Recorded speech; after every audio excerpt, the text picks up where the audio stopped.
You're listening to the Full Contact Poker Podcast with Daniel Negreanu. And now your host, Daniel Negreanu.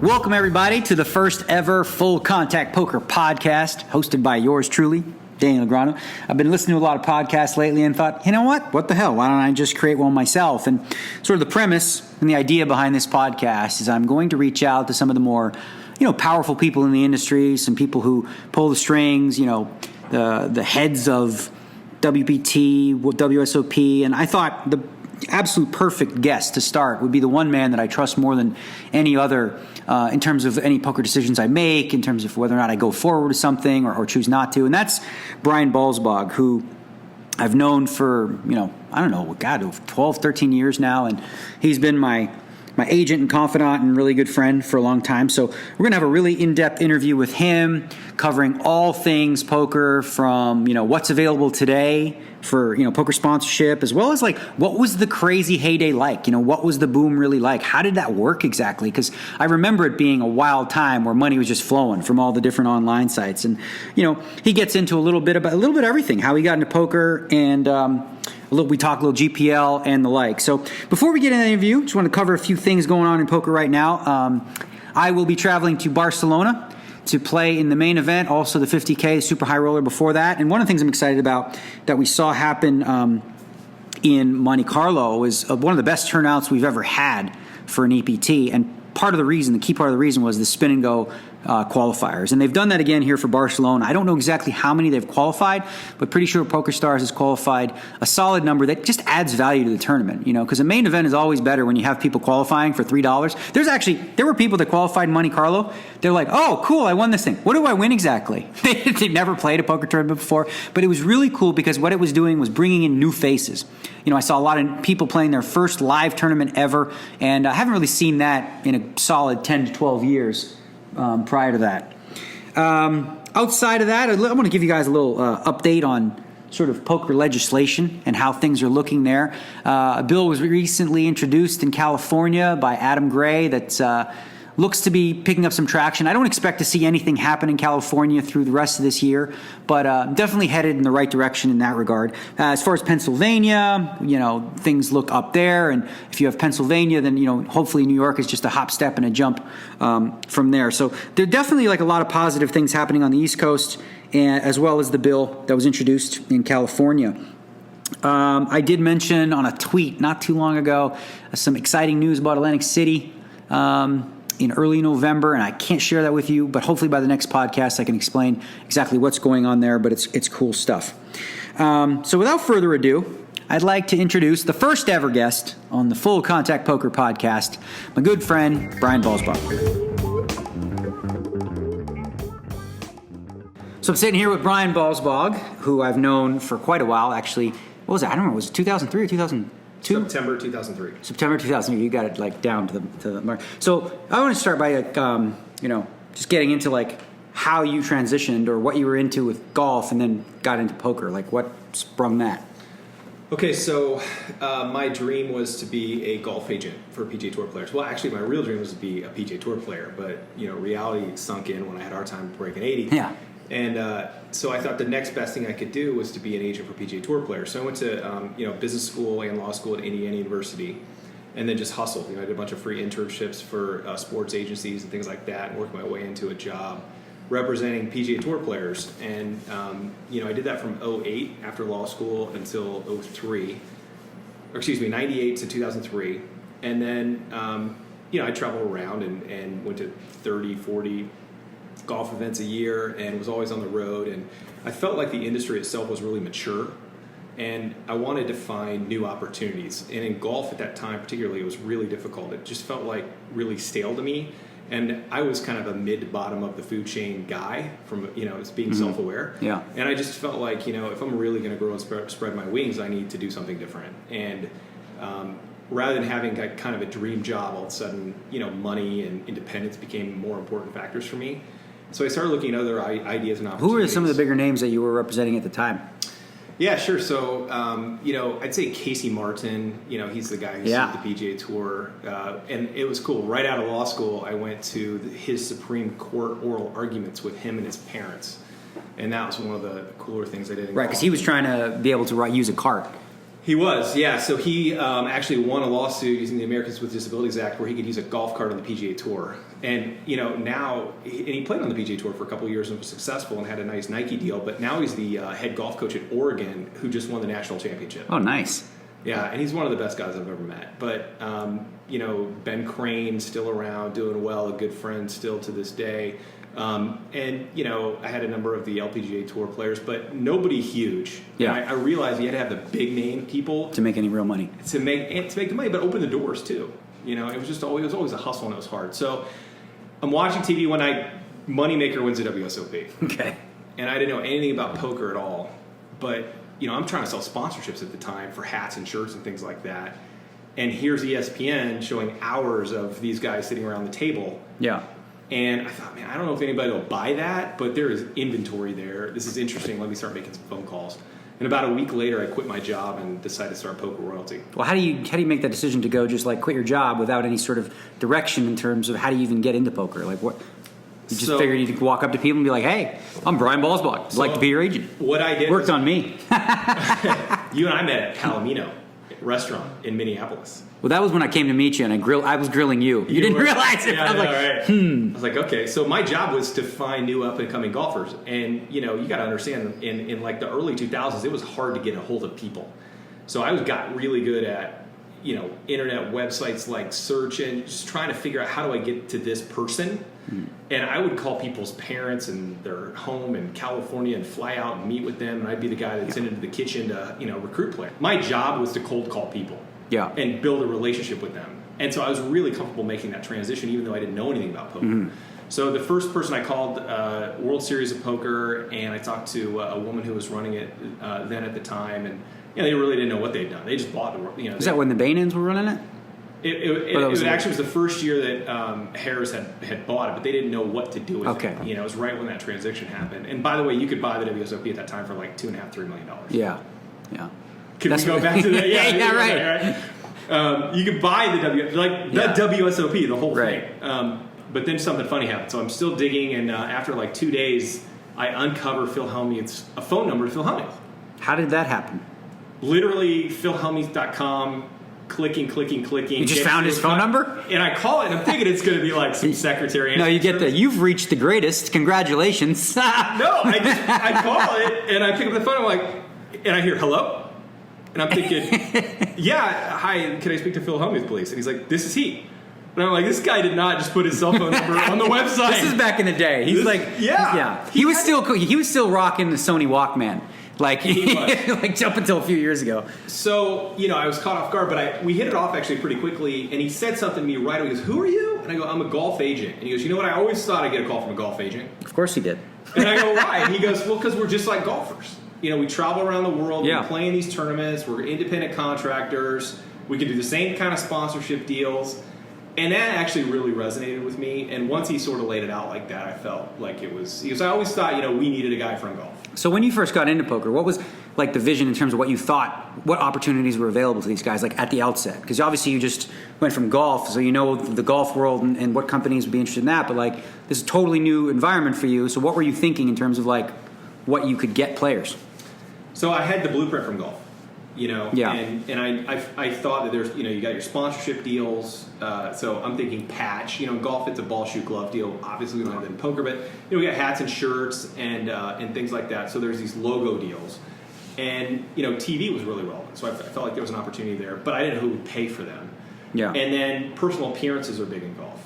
And for me, coming in, there was these guys in golf who crushed personal appearances called Billy Andrade and Peter Jacobs. So what's a typical guy get? Just, middle of the road PGA guy? 10 grand. So 10 grand to fly across country, and is that like a 3-day deal or something? Yeah, Monday pro-ams. At the time, 10 grand, 12 grand, something like that. So you'd miss the cut, you'd fly across, you'd play on a Monday pro-am, you'd fly back, and that was it. So these golfers would commit to doing something like that for 5 or 10 grand when I'm just imagining today in poker, people are they'll want a poker players want 100,000 to just get off the couch. Well, at the time, that was exactly right.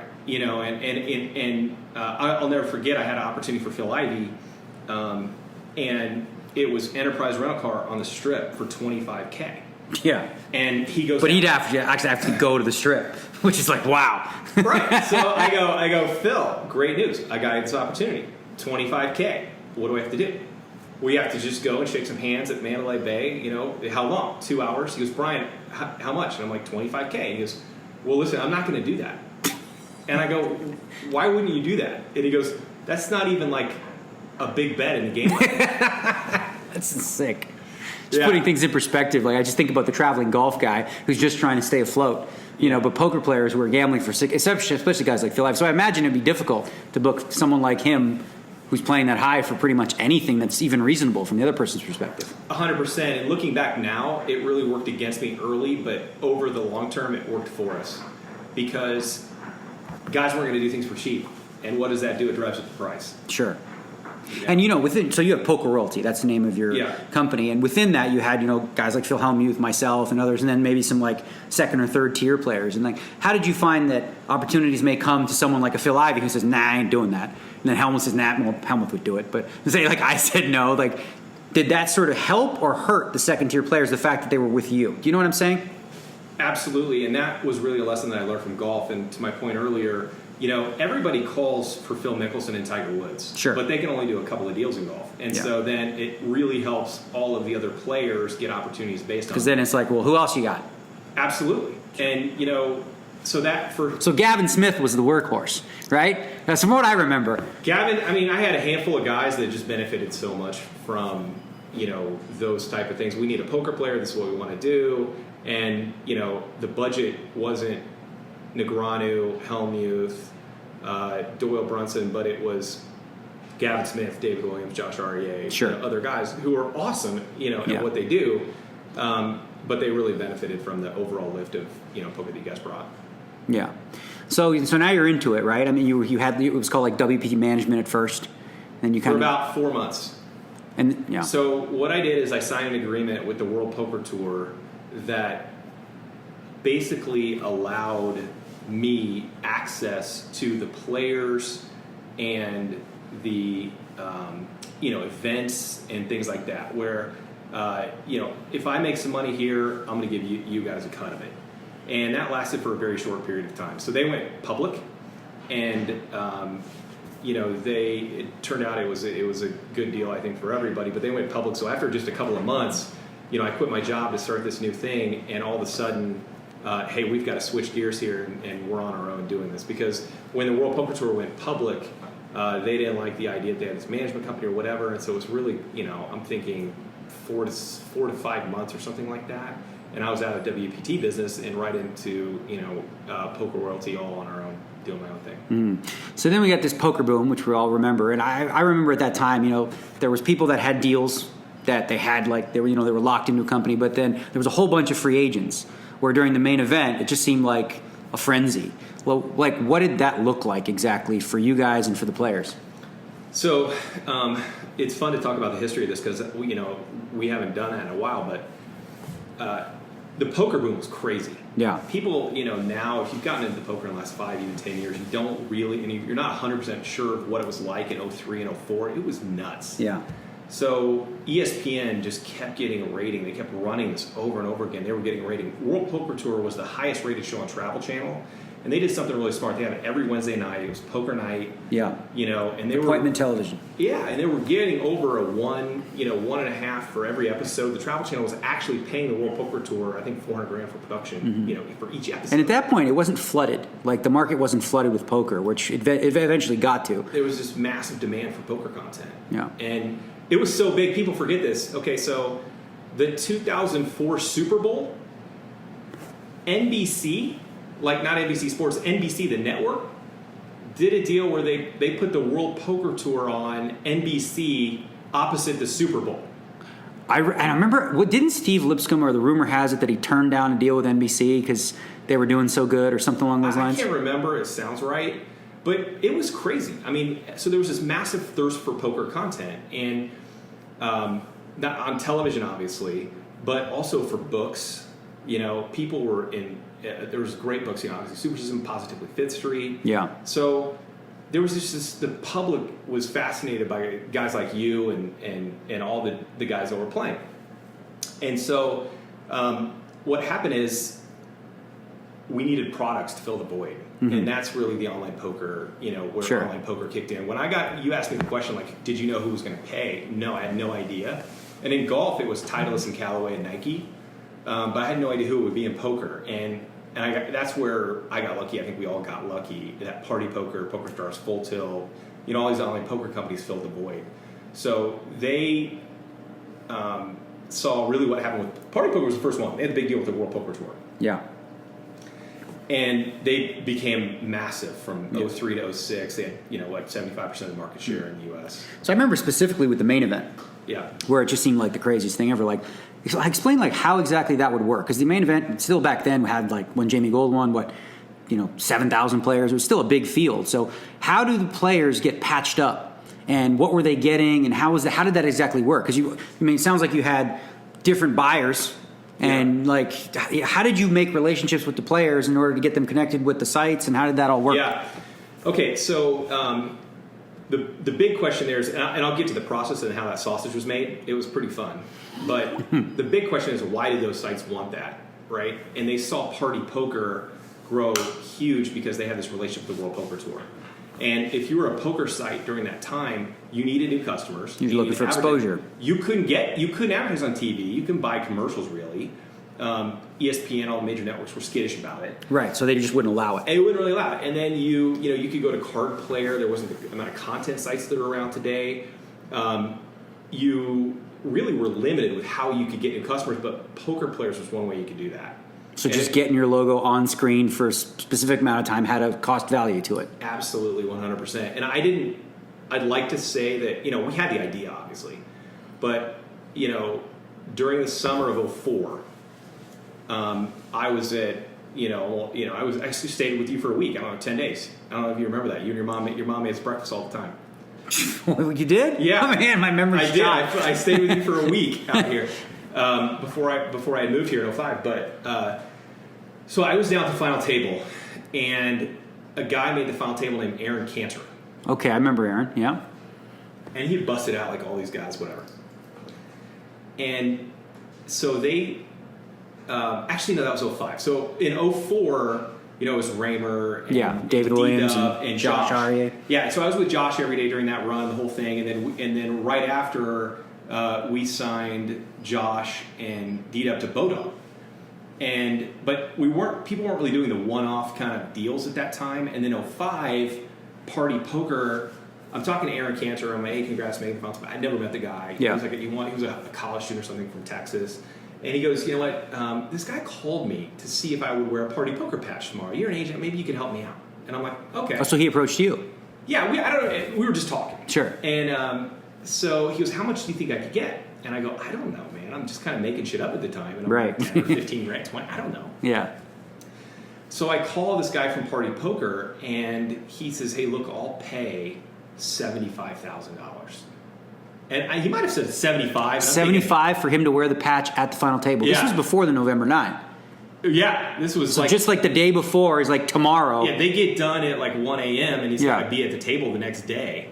So you have a quick turnaround to get this deal done. Got to make a decision, yeah. Yeah. And it was really. He said, "I'll pay him 75," and I'm thinking like 7,500. And he's like 75,000, and I'm like, "Shit, man, you got to take this money." And so he takes the money. I may be off a little bit on the amount, but it was in the ballpark of that.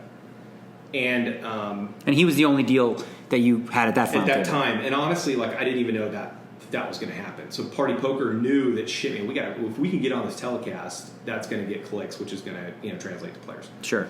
So that happened in 05. And then, so 03 sort of Moneymakers, the qualifier, and the PokerStars thing. 04, Raymer was there, but there weren't any like final table deal kind of things. 05, Party Poker, Aaron Cantor happened. Yeah.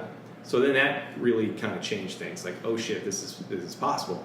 06 now, this is the Jamie Gold year. We're thinking we've got a business here. Well, let's really get on the hustle and make this thing happen. So now I've got like 4 guys down there every day, and they're filming all the time.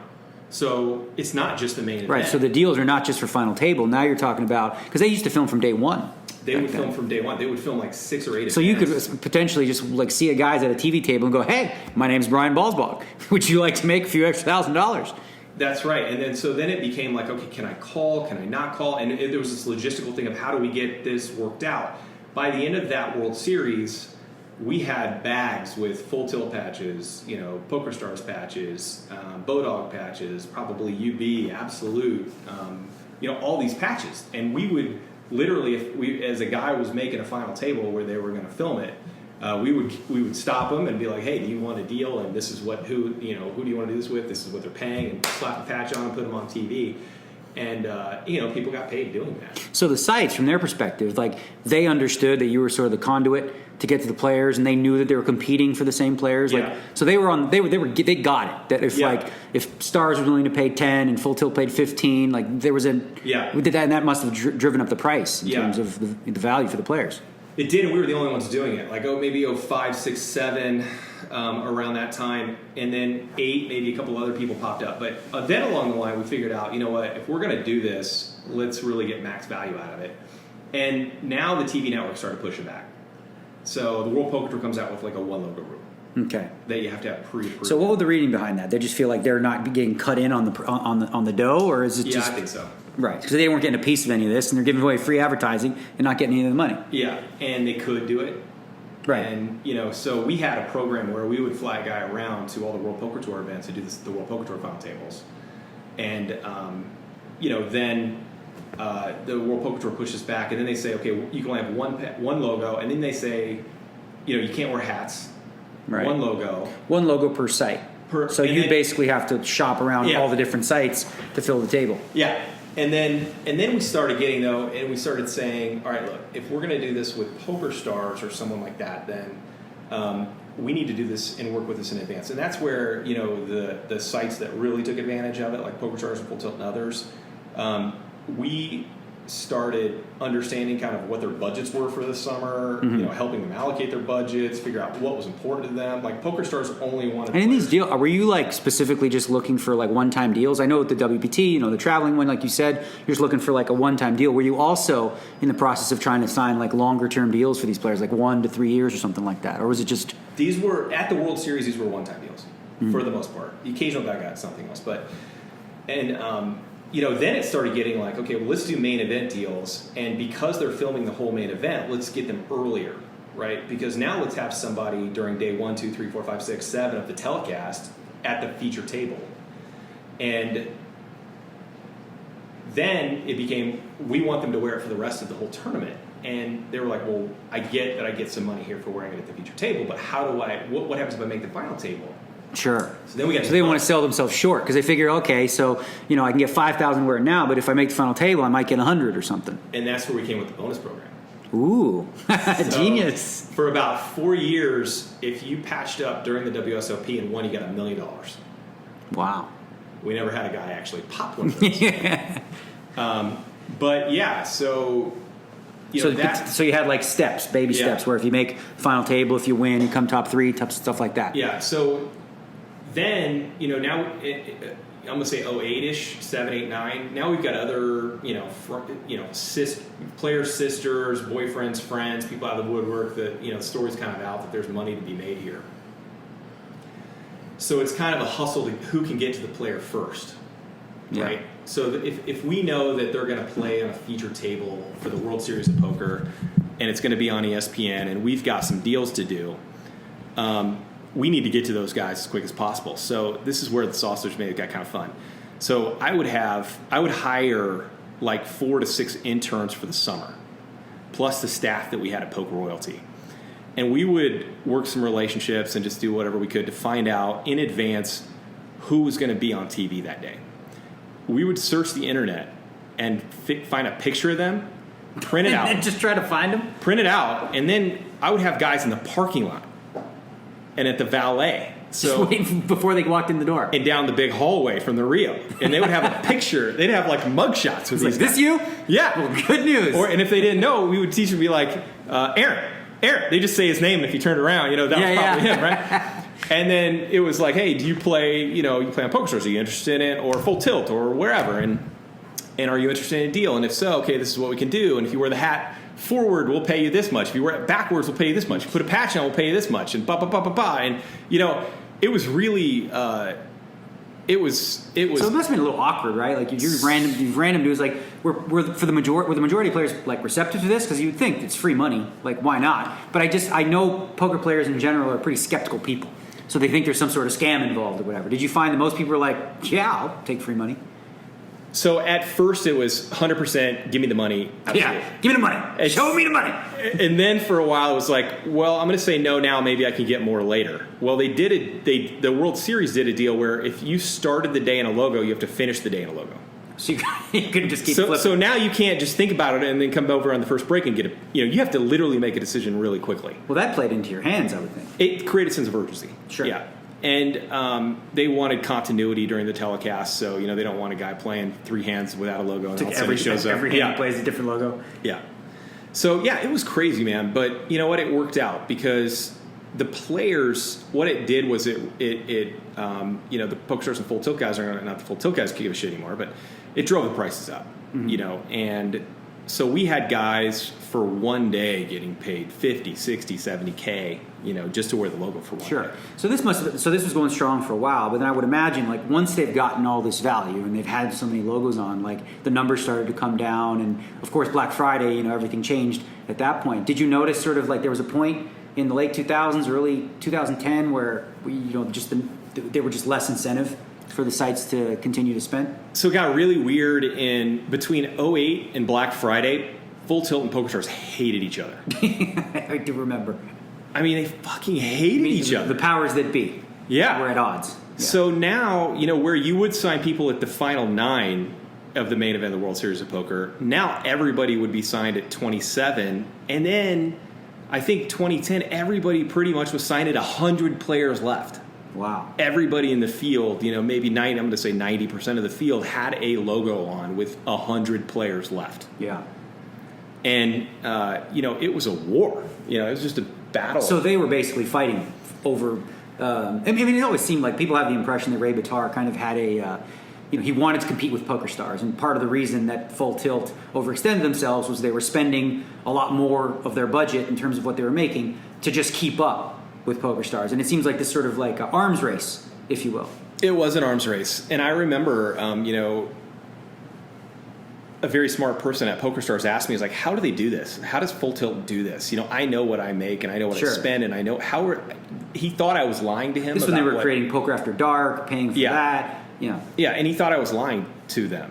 So I would say, "Hey, look, if you want this guy at the WSOP, you're going to have to pay this." And I just remember he's like, I want to believe you, Brian, but I just don't, because I can't believe that Full Tilt could pay that much.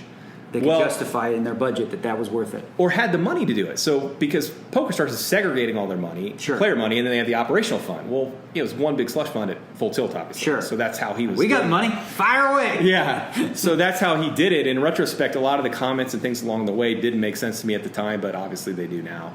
Arms race. And then that really drove the prices up right up to Black Friday.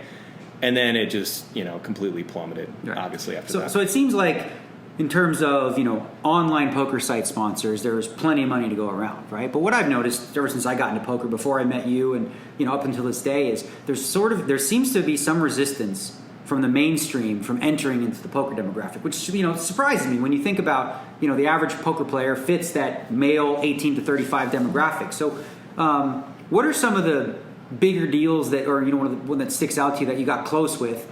And why do you think that, mainstream companies are so skeptical or just so afraid of getting into poker? Yeah, great question. And, I get this all the time. And so, more than probably anybody in the world, I'm incentivized to find mainstream sponsorship for poker players, right? Yeah. And we've spent so much time and energy and effort over the years doing that. And we're cultivating relationships with companies and agencies and ad agencies and all of that, trying to make that happen. Oakley was in early. Yeah, trying to do some things on the lower end. If you had to say one deal, now we have done deals with mainstream sponsors. So Diet Pepsi, KFC, Carl's Jr., Bud Light, Milwaukee's Best, all of these kind of bigger brands, but they're usually one-off kind of commercial type deals or personal appearances. So what I found is companies will hire a poker player for a personal appearance no matter who they are. I mean, so you're going to get the Goldman Sachs of the world, the biggest companies in the world will hire poker players for their poker night or their event or whatever it is. And we've done, hundreds of those, literally. But from an endorsement perspective, poker has and always will have sort of a gaming, stigma associated with it. And I think to your point about is there one that got away, I would say, early on with Oakley, I'm going to say 05. The owner liked it. There seemed to be some synergies there, with people wearing sunglasses and thinking it's cool and Oakley getting into that space. The brand, and they always want to market to younger players. And poker was so hot, again, during that time. And we got all the way to contracts. Yes, this is the deal. It was going to be really good for Oakley, I think, and really good for the players. And they didn't do the deal. And I didn't understand it at the time, but I was told afterwards that one of the key decision makers in the process, his dad was a poker player who lost their house. They lost their house because their dad lost it in a poker game, basically. And he was like, Oakley can't be associated with that, and that was the end of it. Right. So, I mean, you do get that. That's a one-off kind of anecdotal one-time story, but you do get that. But generally, and then, alcohol companies, the Jim Beam brands folks told me they don't like to mix vices. They don't like to mix vices? Yeah. I got it. As a general corporate marketing rule, they're in alcohol. Alcohol is okay, but alcohol and gambling is not okay. If you're going to destroy your life, do it with alcohol, not gambling. Exactly. Right? Yeah, we can have one. We get the one vice rule, essentially, is what they called it. So if you fast forward to today, right, and you look at a kid like Fedor Holtz, who's winning everything, and I think to myself, like, if he was around during the boom doing what he did, he'd probably be able to cash in, like, 7 figures or, who knows how much money he can make. But obviously the landscape's changed today. You don't have the sites pouring in money. So if I was a 22-year-old kid, if I was Fedor Holtz, what would be available for me now, like in today's environment? Okay, good question. And what the real question is, what can I do to add value to a sponsor? And you can't really answer that question until you know what the sponsors want. Sure. So like we were saying before, early on, they wanted new customers. And putting a patch on a player was really one of the only avenues they could do to get that. And then it became, maybe if we get the players like Daniel Negreanu, we can add some credibility. We're asking somebody to put money in a credit card and ship it overseas. And, we need somebody's face like Daniel's on there to help us give credibility to do that. And then it became, in addition to those two things, we want this player to create content. So Full Tilt did a great job of that. They paid guys to play on the site. Remember, Learn, Chat, Play with the Pros? Sure, yeah. They would create educational content. They had school. They even had the show on Fox Sports Net. They had the shows. Yeah, they had the Poker After Dark. They had all the shows. So now you need players to get new customers, to give you the credibility that you're a solid business, and then also to create content from a retention perspective to keep them playing and make them better players so they can play longer. So now after Black Friday. What can a poker player do for an online poker company? Or not necessarily online poker in general, but like, if a kid wants to subsidize, like you see what Jason Somerville has done. Right. He's kind of made his own way and, entered this new sort of realm of Twitch and subscription-based, money that he's bringing in, also his deal with PokerStars. But like, is it even worthwhile for somebody like a Fedor right now to sort of look into that as an alternative way to make money? So, yes. First of all, Fedor's making so much money, he should just go have a margarita on the beach. Yeah, so throw his cell phone in the... Yeah. 22 and retired. I'm going to slap that kid up his head, 22 and retired. Nobody retires at 22. He'll be back. Throw a cell phone in the ocean. Yeah. Just forget about it. Actually, side note, but I was at a dinner one time with like Doyle and a couple big time poker players, and Helmuth was there, and I said, have you guys ever met anybody who started in poker and never went broke? Just made money from the get-go. And never went broke? And never went broke. Yeah, just made money straight up. And so I ask you, have you? Me? Yeah. Oh, God, no. No, have you ever met anybody? Oh, have I met anyone that made money straight from poker? Are you aware of anybody that just started playing poker and never went broke? I got to think there's a few of the online guys, because that's changed poker so much. Yeah. Back in my day, it was basically impossible. You didn't have the option of going, okay, well, my bankroll's short. I'm going to go multi-table, the 5-10 cent game. Yeah. You just had to play the game that you were in. So in my generation, I don't know anyone. But I got to imagine they're there. I just can't think of any. So their only guy they came up with was, for the longest, was probably Ted Forrest, they said. They thought Ted probably started and then made a really long run and then, had a downswing, and who knows where he is today. Oh, boy, I got a good Ted, just to interrupt, Ted Forrest, when he was broke, he told me stories. He used to stay at the homeless shelter occasionally. And what he would do is he'd buy a loaf of bread, and then he'd go to McDonald's and he'd get the ketchup packets. And he would make a sandwich out of the ketchup packets and bread. And this is when he was playing 1 to 5 stud at the Stardust or something like that. Wow. So yeah, he definitely grinded. But anyway, continue. Yeah. So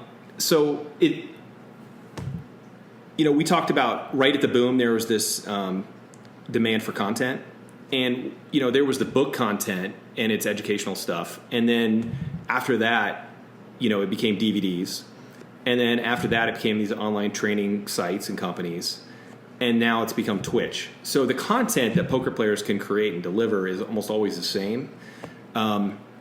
It's who's going to take it to that new medium and distribution channel. Mm-hmm. And even, a couple of years ago, hey, if you had a Facebook account, great, Twitter account, great. But now it's Snapchat and Instagram. There's so many other vehicles and Periscope in order to get your content out there.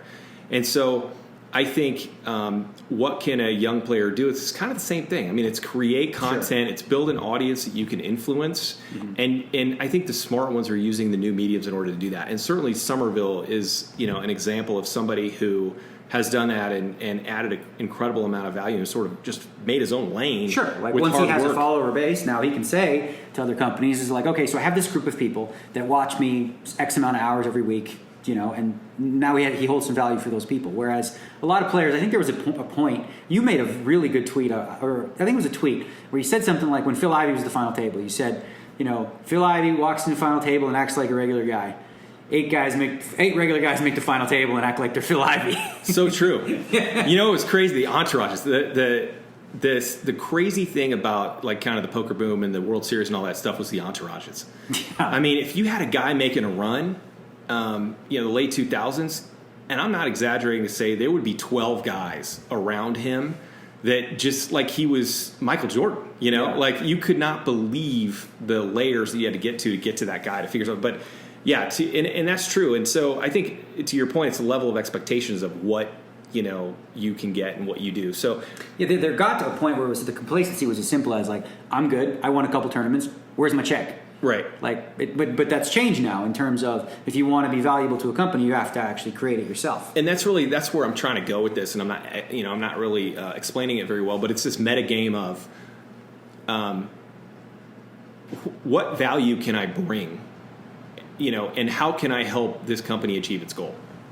And so that's when I'm talking to a company, whether it's a mainstream company or a poker company or whoever it is, I always ask, what are you trying to accomplish with this? What is your goal? What is your vision? Yeah, what's your vision for this? Why are we, what are you looking to do? And a lot of times it's interesting. So the biggest online poker company in the world, 65, 70% of the market share right now, they're interested in someone who can be a spokesperson, not just for their company, but for online poker itself. Sure. Right. So it's less about, a patch deal. They don't give a shit about a patch deal. Right. Yeah, it doesn't matter because that was the patch deal. Again, this was important, going back when we were talking about, that was important when new customer acquisition was important through TV. Sure. Guess what? There's no TV, and there's a million ways to get new customers now, right, which are cheaper than TV. Yeah. So the patch deal doesn't matter really anymore. What matters is, can we grow the game? Can we get new customers? Are there different ways to do that? And that's why Somerville on Twitch grew the game. Sure. He hit an audience of esports fans on Twitch that didn't know Poker Stars or poker, and he was able to influence them into creating new accounts and playing and loving the game. And he's benefiting from that. And that's a really good segue, because what I wanted to ask you next was mostly about how you've been able to sort of adjust, with the company, with Poker Royalty, and what are you guys into now? Because obviously things have changed in poker. So have you branched out into other verticals, and what's that all about? Yeah, so at one point there was probably 300 online poker players who were sponsored in some way, shape, or form. I'm guessing it's 35-ish now. Mm-hmm. So the overall online poker market's probably down 90%. It's a fraction of what it was. Fortunately, your deal represents a sizable portion of that total market. Yeah. So we could still have a bulk of that market just by by having a piece of meat. Yeah, just by being your guy, which is nice. So But yeah, I mean, and what we've done is we're always trying to innovate and create different ways to,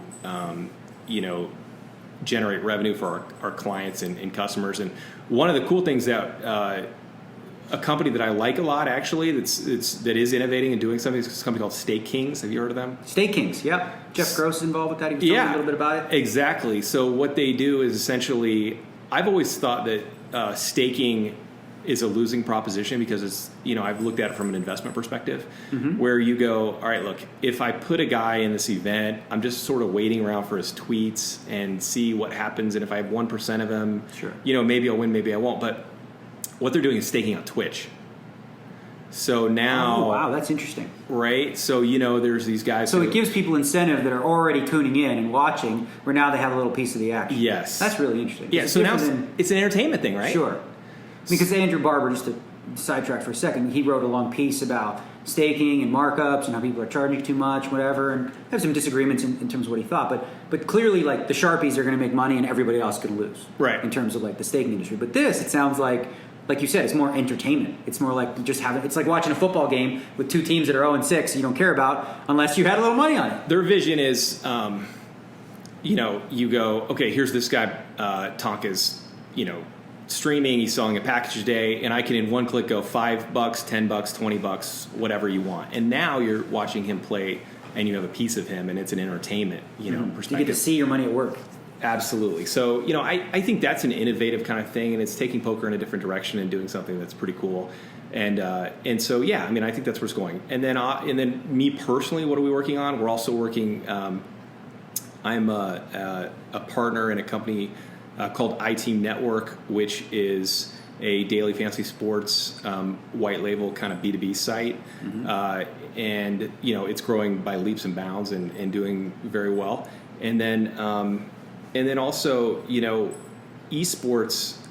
I started working in esports 2 or 3 years ago, and I unfortunately was probably ahead of the curve a little bit there, but it's catching up. They had an event last week which was $20 million prize pool, wow. and which is incredible. It's blowing up. When we went to BlizzCon last year, I remember the Staples Center, there were 30,000 people in there and 5,000 people outside waiting to get in just to see new games and experience BlizzCon. Yeah, how about you beating Elke? That was sick. Hearthstone. Woo! There's like 200,000 people watching on Twitch, and I'm giggling and laughing. I didn't think I could win, but that was amazing. Yeah, that was amazing. So, yeah, I mean, I think that overall, I have... So do you think that they're experiencing a boom much like poker, e-gaming, or is it too early to say? It's too early to say. I mean, it's infinitely bigger than poker. But so the one thing that poker players were able to do is influence the public on where to play and what to do. Sure. And I'm not sure that model works in esports as well.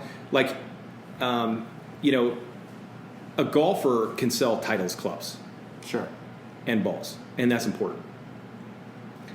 A poker player, could have somebody play on a poker site and influence behavior or buy a product or service. I'm not sure an actual individual esports athlete or team can have somebody do something. You know what I mean? I don't know that link has been made. New headphones or new mouse or something like that. Yeah, I mean, I think there's licensing deals and stuff like that, but it's that inherent, because like the UFC, I also represented the UFC fighters for a short period of time, and it became really apparent to me that they can't move the needle, based on the UFC as the brand, and these guys are just churning through. Whereas in poker, I think we really benefited from, you've been there for a long time, and you're a bigger brand largely than any other brand in poker, and so that's, you're able to personally capitalize and monetize on that. One of the key reasons, too. And I watch them, I watch the Hearthstone tournaments and stuff. And, with poker, it's reality TV. Yeah. In that you're seeing people actually winning and losing this money, and they're interacting and they're talking. Whereas a lot of the gaming stuff, it's like people are playing StarCraft. They're not chit-chatting. They're so you get less of a personal sense of who the people are. So, I hear what you're saying in terms of it wouldn't translate quite as easily. Yeah, so what they can do, they can get people to watch them play on Twitch. Yeah. And they can stream and certainly make money doing, just from a viewership perspective. But they can't completely move the needle for a game. I mean, they're playing. They're not going to do like a commercial for a specific like new headphones or microphone set. They could, yeah. And I mean, there are some, there's a new show on, I think TBS or TNT. It's called E-League on Friday nights. And there's some actual esports specific commercials for that. And, it's going that direction for sure. And but I think it's still early. But I don't think generally the players or teams have the same amount of influence on the industry or game as a poker player or golfer or someone like that. Mm-hmm. Yeah. The last thing I wanted to touch on before I let you go was so obviously the Global Poker League. I'm a big fan of Alex Dreyfus and what he's trying to do and stuff like that. And from your perspective, obviously you take a look at the model, the way what he's trying to accomplish and stuff. And what do you see as what's working, or what are his biggest obstacles to make this thing a success? I think I'm a fan of Alex as well, and I think he's got a great vision, and he's a hard worker and a passionate guy, and I think he's doing things the right way with respect to creating the content and then working with as many different distribution partners to get it out there as possible. So yeah, I mean, I any opportunity for poker players, it's a free roll, Sure. That one of the things I appreciate most is that there's no like empty promises. Yeah. It's, if you're involved in this thing, it's grassroots. It's you're not going to get screwed, if you will. Yeah. You put the time in, maybe nothing comes of that, but there's not a lot of downside. Sure. Yeah. The one underlying fundamental thing, and I've talked to Alex about this before, is I've always felt like if a poker tour itself was going to truly make it, that it had to be owned by the players. So a lot of people don't know, but the PGA Tour is actually owned by the PGA Tour players. There isn't like a corporate global entity that owns it. And there's been, you and I've been through like 10 different iterations of player tour kind of things, and they've always been open and owned by a corporation. And, so I guess if I had to nitpick, that would be my only nitpicky kind of thing. But I certainly applaud, Alex for his efforts and everything that he's done, and wish them nothing but the best. Yeah, I hear what you're saying. I think that so if you think about the revenue stream, like where does the money, like where does if I'm him right now, my concern is like how are we going to monetize this at this point? Like what's available there? I'm hearing another podcast with Alex Dreyfus and asking him that question. No, I am actually. Yeah. For sure. Yeah, no, definitely. He's somebody I wanted to follow up with in a future broadcast. But I think that's a big question. I mean, hey, look, historically, no one's ever been able to really monetize creating poker content on TV. And I get that he's doing it on Twitch, and it's a different thing. But so let's talk about the different TV shows. The World Poker Tour is probably the only one. The Travel Channel actually paid them, for a handful of years anyway, money to produce the show. So they got paid in the traditional TV model as a production company to create the show. ESPN paid WSOP. That no longer is the case, right? I think their contract's up or about up or something. I mean, it's interesting you bring that up because so many people have this idea that they make so much money off these TV shows. They don't. Really, no, not at all. They don't at all. And then so but then all the other shows were actually paid for by PokerStars, Full Tilt, somebody else like that. Sure. So these companies at one point were buying the time on TV, paying the production player, paying the production team to go produce it. Then they were paying the players to be on there. And in some cases, were buying advertising on their own, shows as well. So they were paying this thing vertical. So what that did is it completely turned upside down the TV market. So if you were a guy, and people were like, why aren't there more poker reality shows? I mean, you've been pitched, I've been pitched 100. I've heard some really bad ones. Every poker reality show, and I'm like, the Johnny Chan one might have been like the top of the cake there. I know, right? I'm Johnny Chan. Welcome to my whatever. I mean, but when companies are willing to pay for everything, the networks got to the point where they were like, okay, we don't even want to hear the word poker unless you're bringing a big check. And that completely ruined like the TV poker market for about 6 or 7, 8 years. And now it's started sorting. So the networks understood that like these people want to put this on because they have a back end idea of they're going to make money off it. Yeah. You don't have to pay them nothing. It's like an infomercial. Sure, totally, right? And essentially that's what Poker After Dark and later the PokerStars Big Game, it was mostly an opportunity to kind of get the brand on late night TV and people just kind of, be reminded of it. It's a big infomercial. Yeah. Yeah. Absolutely. And so now you circling back to Alex, it's like, okay, he's sort of fighting against that history. Sure. Although I don't think he's really trying to get any networks to pay for the content. I know he's done a deal with Poker Central. So Poker Central, there's another company that's innovating. You know, I mean, Carrie Katz, unbelievable job. They've created a poker television network. And, you know, I mean, so these are people, Alex, Carrie, you know, these folks are the Stake Kings guys innovating new things. And, you know, that's exciting. And obviously we want to do everything we can to support them. Well, since you brought up Carrie, we'll end with that real quick. Yeah. Poker Central. Yeah. Right? Fledgling network. I'm obviously involved with Poker Central and really excited about the way in which they're going about things and how that's changed. Where in the past, if you don't get a network on cable, on television, there's no point. But today, people are digesting information in so many different ways. You know, we're available on Xbox, Apple TV, and all those things. So what do you think's, I'll tell you before I get there, you know, Carrie explained to me that there's more poker players than there are golfers and tennis players, if you will. Mm-hmm. So if we could be somewhere in between the tennis channel and the golf channel, then it would do, you know, really, really well and continue to grow from there. I think take care. And I had, you know, I'm a huge Jack Binion fan. In fact, I had lunch with him yesterday. We have a standing lunch about once a month.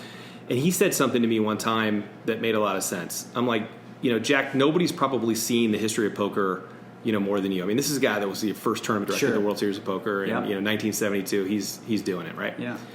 And he said, you know what, I think it's like tennis. He goes, if you remember tennis in the 80s, we had McEnroe, and it was huge, and it was just everybody was talking tennis all the time, and it was a boom. Agassi and all them. It was awesome. And then, you know, he's like, and then it's sort of just like, it certainly, the boom was over, but you had this base of fans and consumers, and it's there, and Tennis Channel's still there, and everybody still plays tennis, and it's part of our society and culture. And he's like, I think poker's going to end up being the same way. Sure.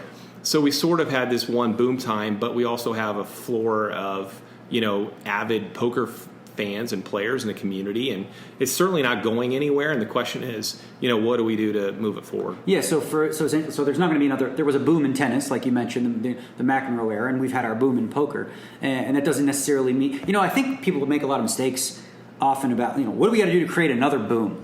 You know, I think it's silly to start comparing to that time because it was new, it was fresh, and that's never going to be recreated in the world. Right. What we can do, and it seems like we are, is finding new avenues: Poker Central, you know, Twitch streaming, the GPL, things like that. Exactly. Yeah. Well, thanks for being the guinea pig, my man. Love it. Thanks for having me. Episode 1. This was the second most nervous I've ever been. The first was giving your induction speech into the Poker Hall of Fame. Yeah? You did good. You've done good. That scared me. This was a little easier. Oh, thanks, man. Appreciate you being on. Well, thanks, everybody, for listening. Hope to do this, I don't know, maybe once every couple weeks or something like that. I'm really not all that technologically savvy.